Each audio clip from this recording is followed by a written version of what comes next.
نحمده ونصلي على رسوله الكريم اما بعد اعوذ باللہ من الشیطان الرجیم بسم اللہ الرحمن الرحیم اقرأ وربک الاکرم الذی علم بالقلم علم الانسان ما لم یعلم۔ علم ایک ایسی دولت ہے جو لٹتی نہیں، علم ایک ایسی دولت ہے جو لٹتی نہیں، خرچ کرنے سے کبھی گھٹتی نہیں۔ پھر نہ تم کرنا کبھی اور تشنہ اے لبی کے شکوے، پھر نہ تم کرنا کبھی اور تشنہ اے لبی کے شکوے۔ آج میں کھانے کا میں کھانا اٹھا لاؤں گی۔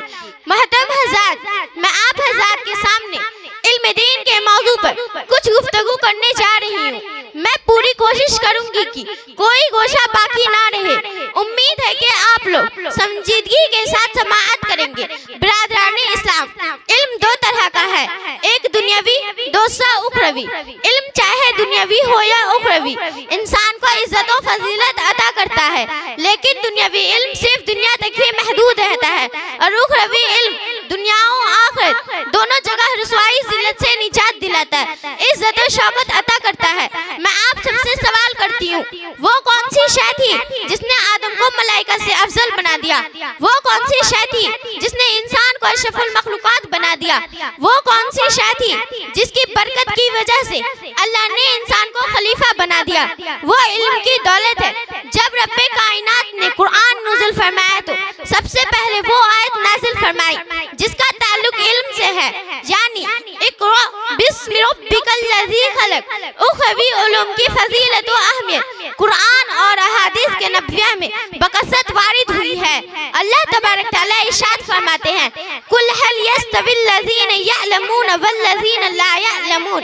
اے محمد، آپ کہہ دیجئے کہ جاننے والے اور نہ جاننے والے کیا برابر ہو سکتے ہیں؟ جس طرح توحید و شرک یکساں نہیں ہو سکتے، جس طرح ہدایت اور ظلمت ایک جگہ جمع نہیں ہو سکتے، جس طرح رفاقت و عداوت برابر نہیں ہو سکتے، جس طرح حق اور باطل برابر نہیں ہو سکتے، اس لیے کہ توحید کی ضد شرک ہے، ہدایت کی ضد ظلمت ہے، رفاقت کی ضد عداوت ہے، حق کی ضد باطل ہے۔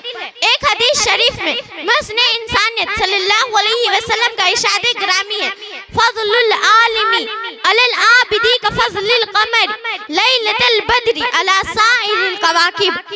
عالم کی فضیلت عابد پر ایسی ہے جیسے کہ 14ویں چاند کی فضیلت تمام ستاروں پر۔ حضرت عبداللہ بن عباس رضی اللہ عنہما فرماتے ہیں کہ دوسرے مومنوں کے مقابلے میں اہل علم کے ساتھ 100 درجات زیادہ ہوں گے۔ ہر درجوں کے درمیان مسافت 500 برس کے مسافت کے برابر ہوگی۔ برادران اسلام، لیکن آج کے مسلمان اپنے بچوں کو دینی تعلیم سے دور رکھتے ہیں اور افرنگی تعلیم دیتے ہیں۔ یہ صرف شیطان کا فریب ہے، وہ شیطان جس نے عہد کر دیا کہ بنی آدم کو جہنم پہنچائیں گے، وہ شیطان جو ہمارے دین و اسلام کا دشمن ہے، وہ شیطان جو ہمارے معاشرت کا دشمن ہے، وہ شیطان جو ہمارے کردار کا دشمن ہے، وہ شیطان جو ہمارے کلچر کا دشمن ہے، وہ شیطان جو ہمارے سوسائٹی کا دشمن ہے، وہ شیطان جو ہمارے دین و اخلاق کا دشمن ہے، یہ شیطان ہمارے ازلی دشمن ہے۔ اپنے خوبصورت اور رنگین جال میں پھنسا کر ہمیں دینی تعلیم سے دور کرنا چاہتا ہے۔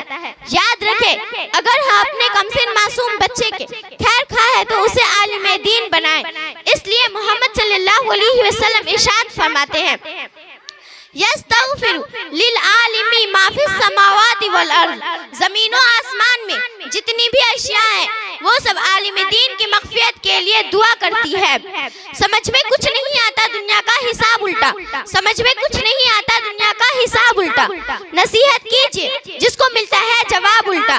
حضرت ابو الاسد فرماتے ہیں کہ دنیا میں علم سے زیادہ کوئی شے عزت والی نہیں۔ بادشاہ لوگوں پر حکومت کرتے ہیں اور علماء بادشاہوں پر حکومت کرتے ہیں۔ حضرت علم کی طلب عبادت ہے، علمی گفتگو جہاد ہے، علم شہنائیوں کا ساتھی ہے، علم سفر کا رفیق ہے، علم تنگ دستی اور خوشحالی میں چراغی راہ ہے، علم دل کی زندگی ہے۔ علم سے ہی خدا کی عبادت اور اطاعت کا حق ادا ہوتا ہے۔ تو پھر ہمیں علم دین کو حاصل کرنے میں کیوں شرم محسوس ہوتی ہے؟ ہم کو علم دین کو حاصل کرنے میں کیوں مشکل محسوس ہوتی ہے؟ اس کی وجہ یہ ہو سکتی ہے کہ شیطان ہمارے دلوں میں وسوسے ڈالتا ہے جن سے ہمارے عزائم و ارادے کمزور پڑ گئے ہیں۔ جواہ و عزم تو تارے بھی ٹوٹ سکتے ہیں، جواہ و عزم تو تارے بھی ٹوٹ سکتے ہیں، کٹھن نہیں کوئی کام آدمی کے لیے، اور قدم چوم لیتی ہے خود برکت قدم چوم لیتی ہے خود بڑھ کر منزل، مسافر اگر ہمت نہ ہارے۔ شکریہ، وما علینا الا البلاغ۔